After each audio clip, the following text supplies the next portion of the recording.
To think, to reason, makes us human, sets us apart from the rest of nature. People communicate in intricate ways about complex subjects, and at the center of it all, a thinking machine, the computer. With it, our thoughts can be recorded. What once seemed impossible now seems commonplace. Today, computers are capable of amazing tasks that boggle the mind. But the evolution of a thinking machine, a computer, engaged some of the greatest minds of the last 2 centuries. The story of the computer contains squandered chances, fortunate accidents, frequent missteps, fantastic insights, and unprecedented genius. It is the story of a machine that helps us win a war, figures in the creation of weapons of inconceivable destruction, and sends us into space. The birth of the computer spawned the growth of whole industries, led to the world's greatest personal fortune, and will increasingly affect the lives of everyone on Earth. Thinking machines, the creation of the computer.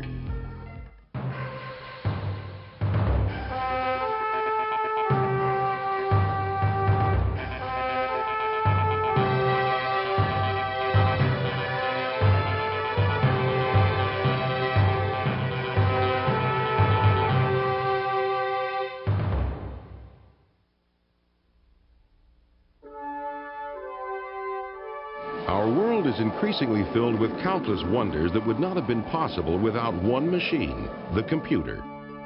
Although computers are enormously intricate, their most basic components consist of simple devices that can be switched to either one of 2 states, on or off. The computer creates its magic by calculating with a speed and accuracy that far surpasses its human inventors. Computers stagger the mind with their complexity, but simply put, a computer takes information, processes it, and then outputs a result. It's all done with a unique partnership of hardware and software. Hardware comes in boxes. They're the physical components, such as the monitor and hard drive. Software comes on disks. Software consists of instructions that tell the computer what to do. One way to start this computational partnership is to type on the keyboard, providing input. The input is picked up by the central processing unit, or CPU, the computer's brain. Using instructions provided by software, the CPU processes the input. The magic behind the CPU is its blinding speed. Modern processors are measured in MIPS, millions of instructions per second. While processing, the CPU may retrieve data stored in random access memory, known as RAM, or data stored on a hard drive. Modern RAM is so quick that every second it can send the equivalent of 10,000 typewritten pages of information to the CPU. And modern hard drives can store the equivalent of 250,000 pages of typewritten material. After processing, the CPU outputs information, often on a monitor. The whole procedure is usually so quick that it appears instantaneous. Today, computers are so commonplace we take them for granted. But not long ago, computers only existed in the imagination of a few visionaries. The search for machines that could figure quickly and accurately has seized the human imagination for thousands of years. In fact, the computer's family tree has roots so deep in the past, it's impossible to know exactly where they begin.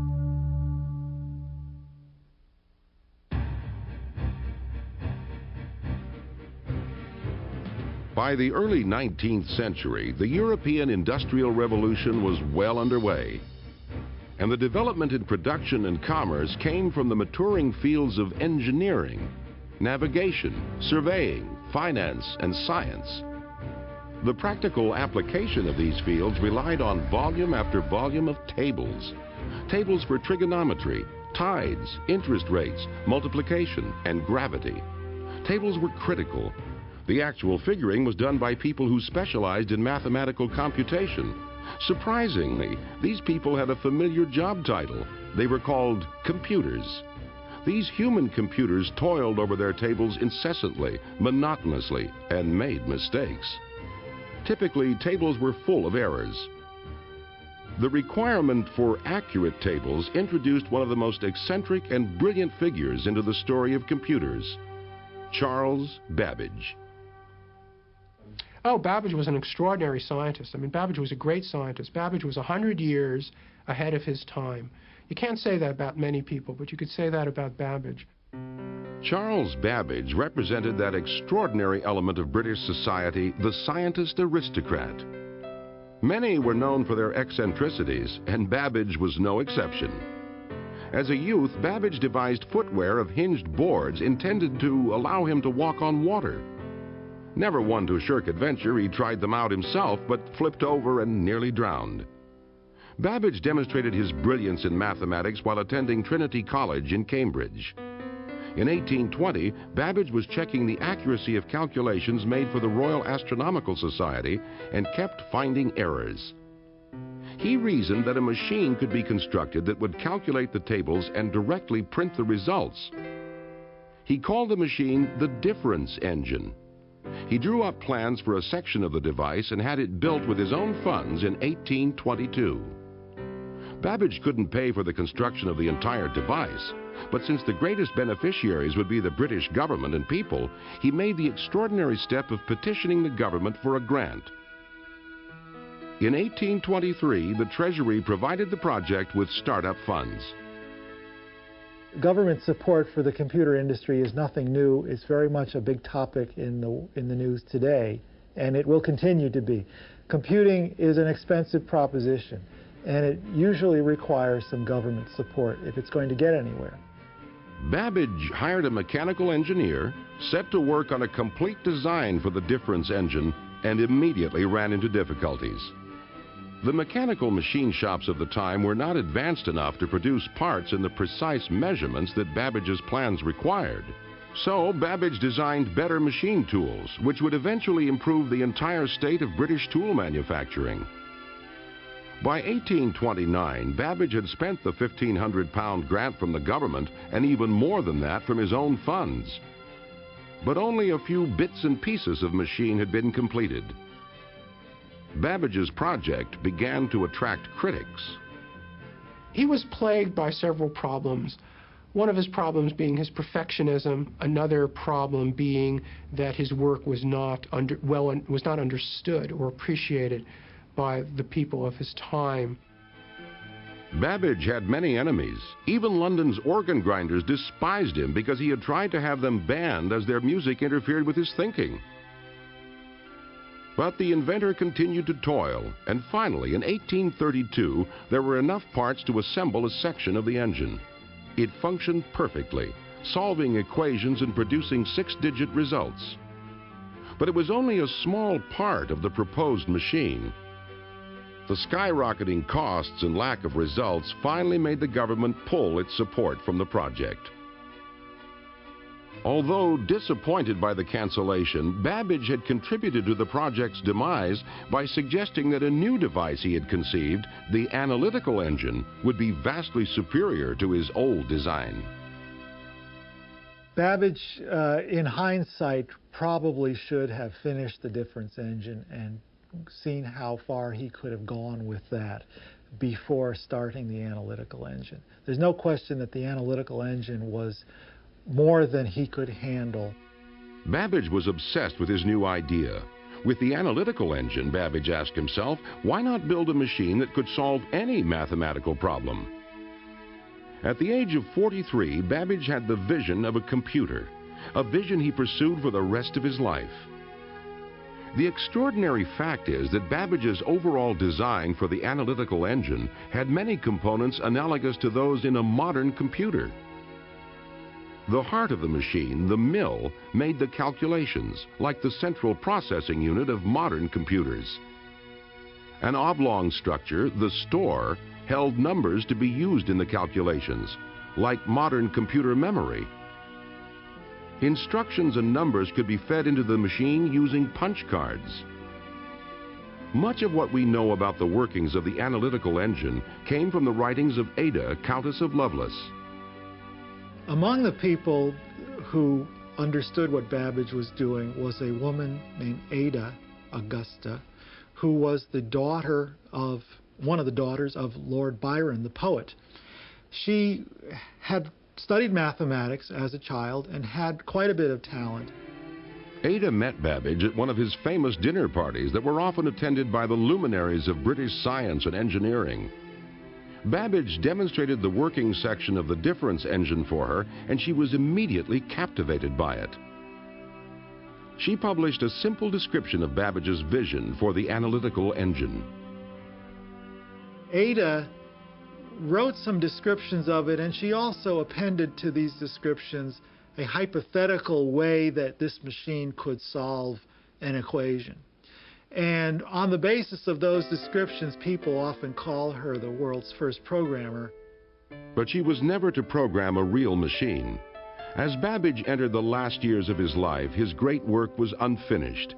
He had become cranky and suffered constant attack by his many enemies. In 1871, when London's organ grinders discovered that Babbage was ill, they surrounded his house and serenaded him, increasing his agony until he died.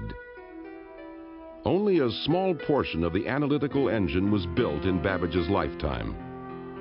Babbage's vision of the computer fell into obscurity, and except for the detailed texts left by Ada, could well have been forgotten.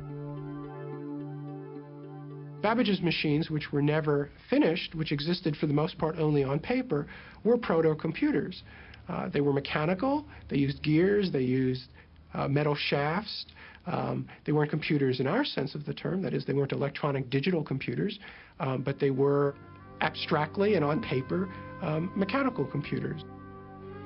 It would be nearly 100 years before a programmable computation device would again be conceived.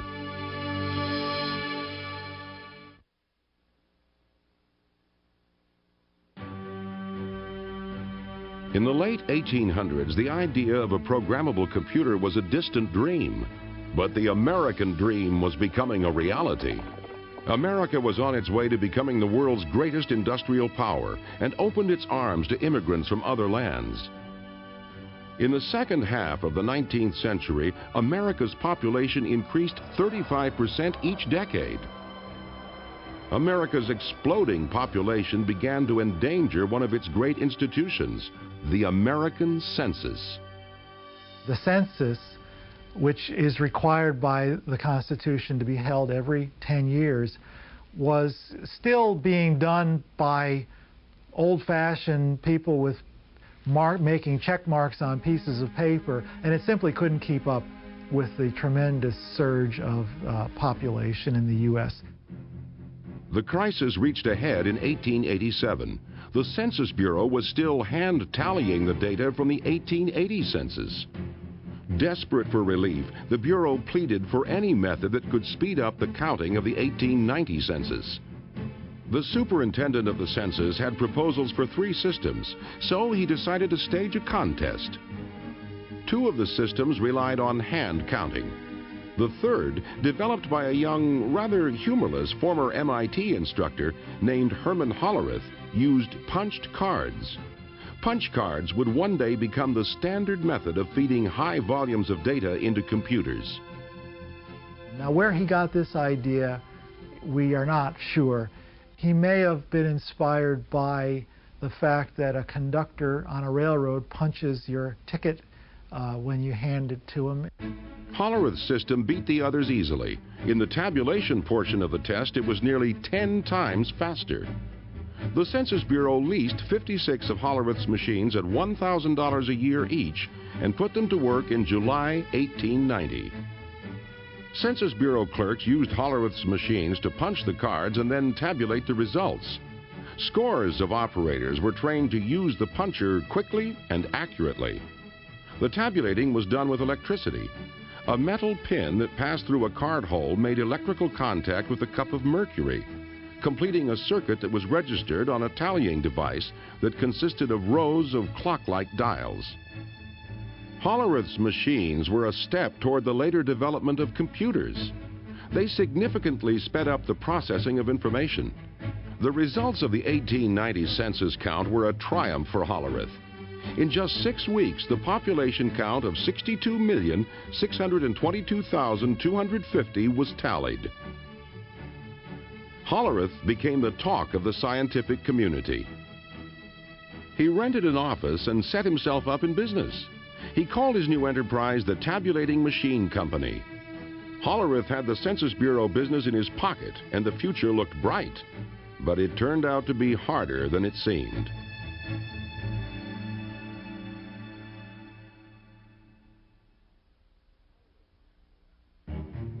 Hollerith's natural aptitude for mechanical devices was obvious, but he also proved himself to be a dogged businessman.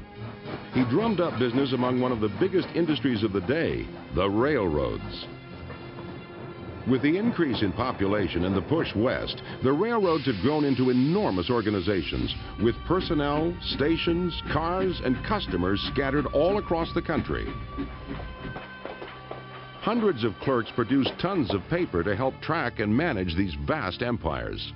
Hollerith convinced the New York Central Railroad to try out some of his machines. The experiment wasn't a success. Hollerith's machines could compute fast enough for census work, but couldn't keep up with the speed and volume of the railroad business. After 3 months, the machines were removed. Hollerith was short on capital and faced ruin. He moved his family into his mother-in-law's house. He sold his assets, even his horse, to raise money to redesign his machines, to improve their speed, reliability, and ability to make additions. Hollerith even customized the punch cards for business computations, such as adding columns to store dollars and cents. After a solid year of tedious work, Hollerith returned to the New York Central and offered them free use of his new, improved, and faster computing machines for a year. Within 3 months, the railroad was convinced and contracted to lease the machines. The Tabulating Machine Company was back on track. Hollerith had avoided bankruptcy and now had more work than he could handle. And Hollerith, you could say, came along just in time. It was a combination of his invention making this available, but also the need out there required something like that. So it was a convergence of the social needs or the social factors on the one hand and the inventiveness sort of pushing from the other hand. But Hollerith was weary. He was diagnosed with a bad heart and ordered to slow down. In 1911, Hollerith sold his shares in the Tabulating Machine Company for over $1 million. Hollerith's former company was merged with 3 others and, led by master salesman Thomas Watson, grew into a major supplier of business equipment. In 1924, Watson renamed the enterprise International Business Machines, IBM. Because of Hollerith, the name IBM would become synonymous with computers. By the 1930s, as America limped out of the Great Depression, companies like Burroughs and IBM foresaw continued growth and success. Over the next decade, progress would be slow. It would take the destructive forces of World War II to give the computer its next great advance.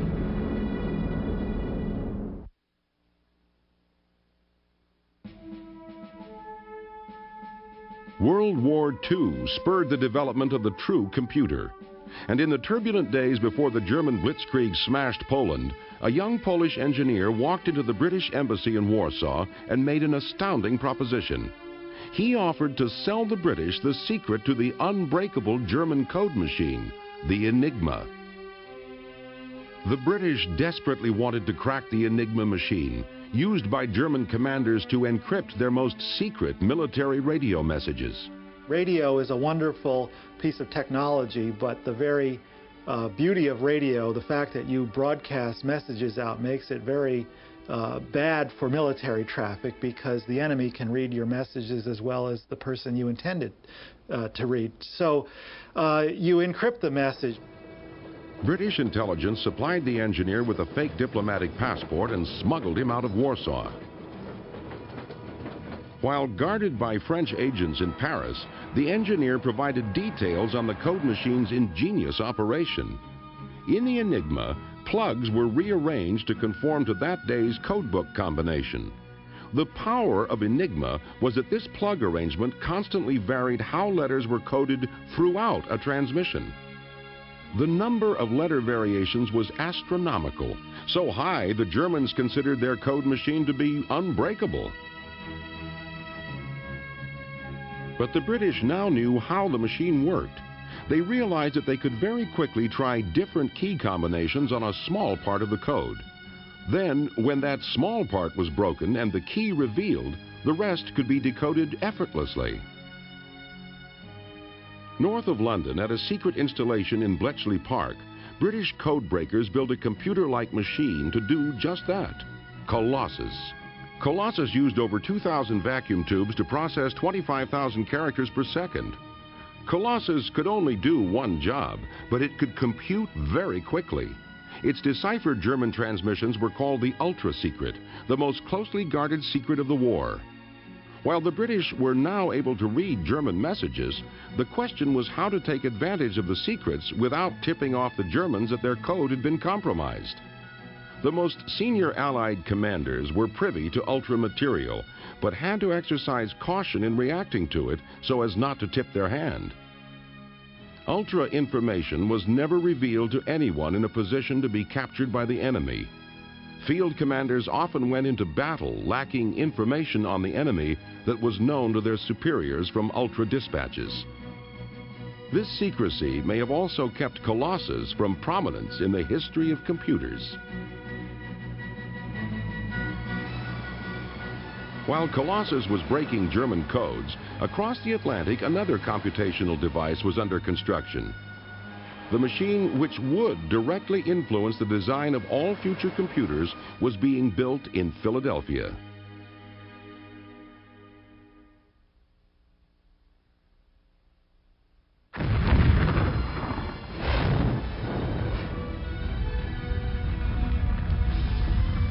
In response to the attack on Pearl Harbor, American industry quickly became a powerhouse producer of the implements of war. But by 1943, there was a critical shortage of a surprising component of the war machine: firing tables for artillery pieces. Firing tables allowed gunners to correctly aim their guns in different ranges, altitudes, temperatures, and wind conditions. To calculate these tables required enormous numbers of calculations, which at that time were done by human beings. Incidentally, these people who did them were called computers. That was their job title. And they operated adding machines, mechanical adding machines primarily. And they would simply step through these calculations and produce these tables. One of the centers of firing table calculation was at the Moore School of Engineering at the University of Pennsylvania in Philadelphia.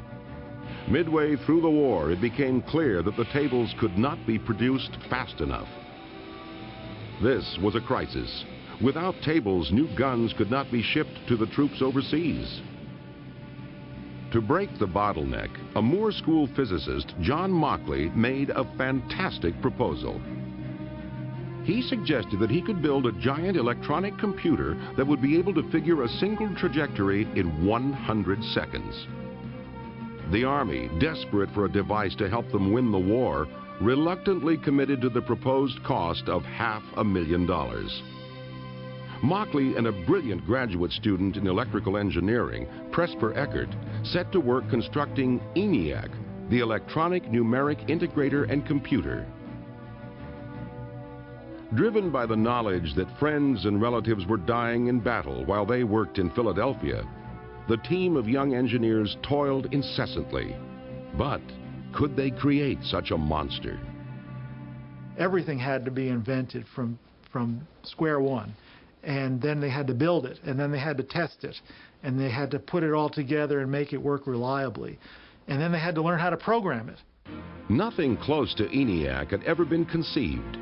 Nearly 100 feet long and weighing 30 tons, it contained almost 70,000 resistors, 10,000 capacitors, 6,000 switches, and 18,000 delicate vacuum tubes. Vacuum tubes burn out just like light bulbs. In a machine that contained 18,000 vacuum tubes, it was likely that at least one would always be burned out, crippling the machine. Presper Eckert found the key to making ENIAC function.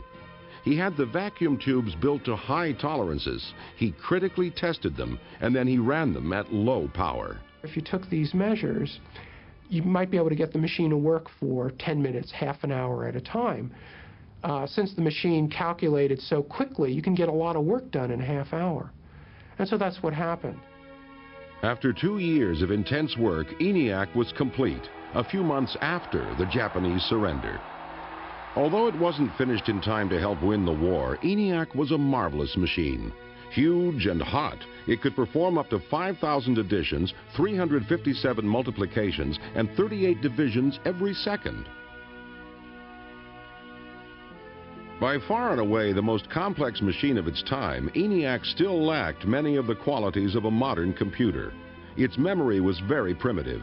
It had to be laboriously rewired each time it was programmed and couldn't make logical decisions based on its calculations. But with tremendous expenditures of time and money, ENIAC had proved that computers could be constructed.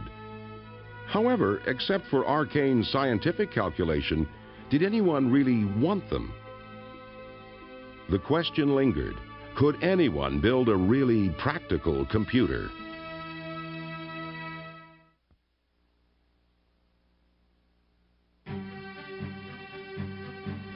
Just before the end of the Second World War, an advisor to the ENIAC project, John von Neumann, wrote a paper that was to greatly affect the next stage of computer design. Von Neumann possessed a photographic memory, an incomparably fast mind, and was one of the principal scientists involved in the Manhattan Project, the building of the atomic bomb. He was also an advisor on ENIAC. The paper von Neumann wrote after the war delineated the structure of a modern computer. The paper drew heavily on the work building the ENIAC, yet was undeniably augmented by von Neumann's brilliance. Von Neumann's computer was to have a processing unit, a controlling unit, memory, input, and output. But most importantly in the evolution of computers, it would hold its programming internally in its memory. Internally held programs give computers their power and versatility because an internal program can modify what it does based on data or the results of computations. In machines like the ENIAC, programming had been hardwired or fixed, so the machine was much less adaptable. The idea for storing the program internally was the last key to developing the true computer. But whether it was von Neumann's idea has long been hotly debated. Eckert and Mauchly claimed they formulated internal programs as a natural part of their work building ENIAC, although they couldn't stop and incorporate the idea into the machine. But many who read the paper assumed that all the genius behind it was from the great von Neumann. He was one of the most widely regarded mathematicians in the world. Eckert and Mauchly were relatively obscure. Eckert was a young man just out of school. Mauchly had been a professor at a fairly out-of-the-way college. They didn't have international reputation. Eckert and Mauchly weren't included as authors in the paper. They felt they had been betrayed. The most important effect of von Neumann's paper was to spur computer development. Eckert and Mauchly moved into offices in Philadelphia, hired a staff, and set up a company that would build a business computer. They called it the UNIVAC. They signed a fixed-cost contract to build a UNIVAC for the Census Bureau, rolled up their sleeves, and went to work. Unfortunately, building UNIVAC turned out to be a monumental undertaking. As they struggled to make UNIVAC real, they also struggled financially and needed to be bailed out by a series of larger companies. They eventually joined forces with Remington Rand, a flourishing typewriter manufacturer. In March of 1951, after 6 years of toil, they finally delivered the first UNIVAC to the Census Bureau. Unlike ENIAC, the UNIVAC was an entire computer system designed for business. UNIVAC could be programmed for a variety of data processing tasks. Compact tape drives held data, and results were automatically printed. But even with the backing of Remington Rand, sales remained slow. Very few people understood how useful a computer could be. That perception changed dramatically one night in 1952. In a brilliant public relations move, Remington Rand arranged with CBS to use a UNIVAC on election night to predict the outcome of the presidential race between Dwight Eisenhower and Adlai Stevenson. Polls said the race was too close to call. No one had ever programmed a computer to make electoral predictions. Eckert and Mockley's engineers entered their customized algorithms right until airtime. The operators fed in the results of selected eastern precincts and at 9 p.m. ran their program. UNIVAC predicted a landslide for Eisenhower, but the polls said differently. The operators didn't believe what UNIVAC was telling them and assumed their programming was at fault. Quickly, they reprogrammed the machine to better reflect what the experts predicted. As the night went on, it became clear that Eisenhower would indeed win by a landslide. CBS sheepishly announced that they hadn't believed the machines. When all the votes were tallied, UNIVAC's initial prediction was off by less than 1% of the final result, an extraordinary prediction even by today's standards. The power and utility of the computer had been proved.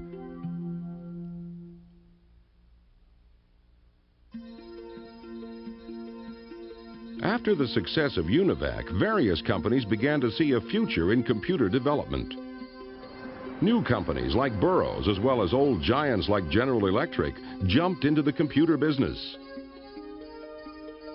But most large American businesses were dependent on the data processing systems provided by one company, the office machine monolith, IBM. IBM had no computers. IBM's aging leader, the legendary sales guru Thomas Watson Sr., was not eager to jump into the enormously costly development of computers. A computer back then contained thousands of vacuum tubes, occupied, one or more large rooms, and required a small army of attendants to run. IBM and most other people didn't see how computers could be used in business. It took Watson's son, Tom Watson Jr., to lead IBM into the computer age. As Watson himself recalls, the move was spurred by IBM's customers who were fed up with bulky punch cards. I remember particularly Jim Madden, then vice president of the Metropolitan Life, who said, we're going to cancel our IBM just the minute we learn to do this in tapes, because 3 floors of the Metropolitan Life building are used to store the cards of our customers' accounts. And if we keep going the way we will, they'll occupy the whole building. We were threatened into this progress. Faced with the prospect of losing customers, Tom Watson Jr. ordered the development of a computer. IBM's famous sales force told their customers a computer would arrive soon. In fact, it was still being planned. Finally, in 1953, IBM unveiled the 701. Although technologically inferior to the UNIVAC, the 701 and other early IBM computers were hits with the customers because they conformed to standard IBM systems and support.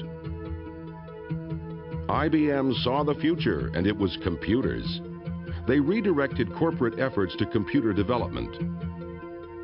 IBM's efforts paid off, and by the beginning of the 1960s, the company's large mainframe computers dominated the business. But the development of the computer was about to go in an altogether different direction.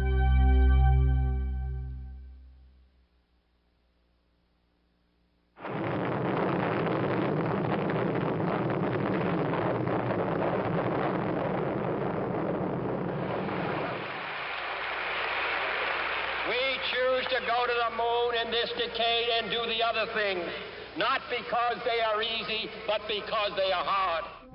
In 1961, America was trailing Russia in the race for space.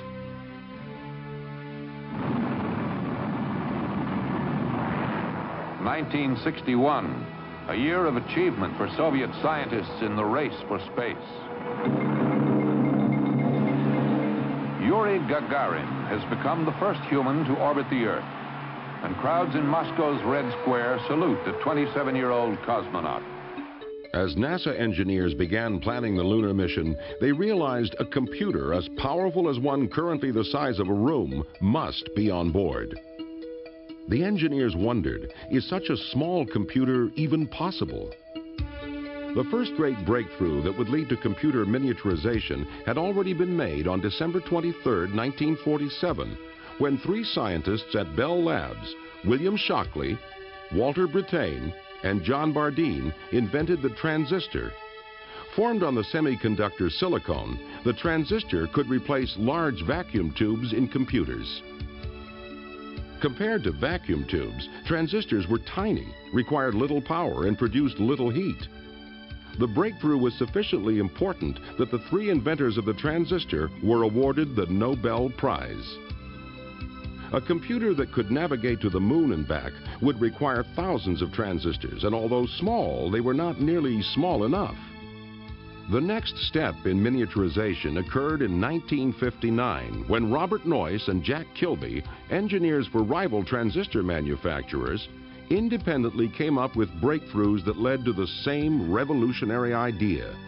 An entire network of electronic components, transistors, diodes, capacitors, and resistors could be incorporated onto a single chip of silicon. This great innovation in electronics was called the integrated circuit. Using integrated circuits, a 10-ounce computer was built that was as powerful as a 30-pound one made of transistors. But integrated circuits had an inherent problem. They were difficult to manufacture and therefore were expensive. But the space race had started just in time to pay for them. In 1969, 5,000 integrated circuits made up the heart of each of two identical computers, one on the lunar orbiter and one on the lander. For their size, these were the most powerful computers on Earth, soon to leave the Earth entirely. Beautiful, just beautiful. Yeah, I'm going to step off the limb now. As Neil Armstrong took one small step in the lunar dust, Intel engineer Ted Hoff was making the last great leap in miniaturization, developing an idea that would put an entire computer on a chip of silicon, the microprocessor.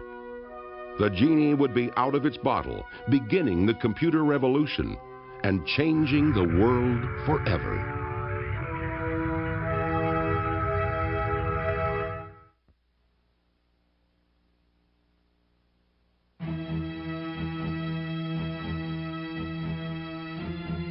Okay, Houston, we've had a problem here. Apollo 13, intended as the third lunar landing, had just lost 2 fuel cells and was venting oxygen into space, 200,000 miles from Earth.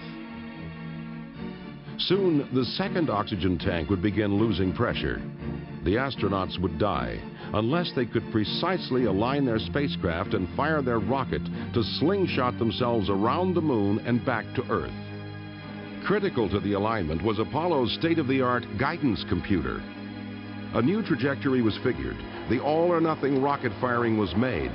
The Apollo 13 crew miraculously returned to Earth with the help of their small and powerful computer. By the last Apollo mission 2.5 years later, computers as powerful as those on Apollo would be available to everyone.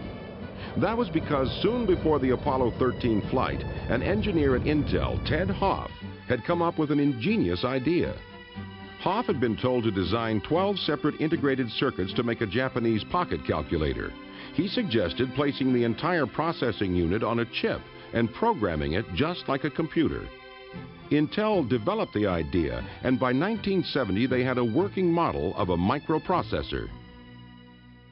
It was the invention not just of integrated circuits, but of a particular kind of integrated circuit, the microprocessor, that makes today's personal computers possible. Smaller than a fingernail, a microprocessor contains many of the components of a computer, including a control unit, a clock, and areas where data can be stored and modified. Processing power was about to become very cheap and very compact. In the mid-1970s, two friends, Stephen Wozniak and Steve Jobs, were manufacturing a small computer in a Palo Alto garage. Steve Jobs was a college dropout, but he was a college dropout with a difference. He was very intelligent, he had a lot of street smarts, he was also extremely ambitious. I think perhaps more important than that, he knew the other Steve Wozniak, had created something exceptional. Steve Jobs sold his Volkswagen, and Stephen Wozniak sold his HP calculator to finance their company that would revolutionize the computer industry. Jobs trekked all over the San Francisco Bay Area to find buyers for the $500 machine, which they called the Apple I. The Apple I was large and unwieldy. Jobs realized they needed a new design for a computer that anyone could use. Wozniak began to build the Apple II. The fate of Apple changed dramatically when, in the fall of 1976, a visitor to Wozniak's garage saw the prototype of the Apple II. The visitor was Mike Markkula, who at 32 had retired from Intel as a millionaire. He was so impressed by the Apple II that he joined Apple and put it on a sound business footing. The Apple II was introduced to the public and sales skyrocketed. But in 1978, even with the success of the Apple II, using a computer wasn't easy. The early Apple computers, as well as all early personal computers, did not have graphical interfaces. They didn't have mice. They had what's known as a command line interface. That is, you typed instructions into the computer and your instructions appeared as text on the screen. A simple-to-use computer had been conceived by a computer scientist named Doug Engelbart. He demonstrated his vision in 1968 at the Fall Joint Computer Conference in San Francisco. If I hit W, it'll say delete word. The arrow moves back and forth to give me feedback. Wielding a keyboard and a pointing device he called a mouse, Engelbart worked with a computer 30 miles away, linked by microwaves, and demonstrated word processing and hypertext. Many in the audience went home inspired, but one group alone was to fulfill Engelbart's vision. That group was just down the road from San Francisco at Xerox PARC. In 1970, Xerox dominated the copier industry, but thought the future might be in computers. A young Xerox executive, Robert Taylor, worked with a team to transform the way the computer industry was perceived. As Robert Taylor himself remembers, the chairman of Xerox at the time, Peter McCullough, made a speech where he said that Xerox was going to become the architecture of information. So I asked his speechwriter not too long after that, what did that mean? Because I had an idea about what it ought to mean, and so did some other people. And the speechwriter said, well, he didn't really know, but it's a ringing phrase. And so I said, well, we're going to make it happen. Robert Taylor hired many of the country's top computer scientists and challenged them to create an easy-to-use personal computer. The result was the Alto, which incorporated many of the innovations in personal computers we take for granted today, all developed at Xerox PARC. The Alto used a mouse, a graphical interface, built-in networking, and printed on a laser printer. Xerox developed the Star, the commercial model of the Alto, but it never sold well. Xerox was a large and very successful photocopier company, and it didn't really understand computers, didn't appreciate the brilliance, the originality, and the enormous commercial worth of the computer developments at Xerox PARC. But Steve Jobs did.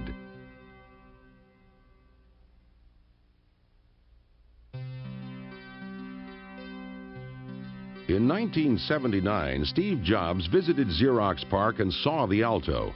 He returned to Apple and immediately set to work on what would become the Macintosh computer, the first popular personal computer similar to those used today. What made the Macintosh easy to use was its operating system and applications, otherwise known as software. Increasingly, software was dominating the advances made in computers. Bill Gates, the young president of computing software company Microsoft, understood the importance of software to the future of computers and parlayed this vision into a vast software empire, making him the richest man in the world. The dream of a machine that could think had come from a mechanical device to an electronic one, where the bits of coded information that ran it were as important, perhaps more important, than the machine that they controlled. This may have been the best evidence that a thinking machine had arrived and could now be placed on your desk. Soon, nearly half the jobs in America would use the computer. Within the decade, microprocessors would be everywhere, incorporated into automobiles, appliances, and scientific instruments, significantly increasing their capability and reliability. Unprecedented fortunes would be made in businesses that hadn't existed a decade before. Education would be transformed forever, as the access to information would be transferred from libraries and universities to your desktop. The Earth would shrink with unprecedented speed as a worldwide communication grid became accessible to anyone with a computer and modem. And even now, the evolution of a thinking machine isn't finished. Computers have already changed the way we live, and they'll change the way we explore our world and other worlds in the 21st century. They will take us to distant galaxies, and they will connect us right here on Earth. Computers will continue to become more interconnected. They will continue to become smaller, faster, cheaper. And software will become more powerful. Minds that have yet to be formed will mold this power to create new marvels inconceivable to us today.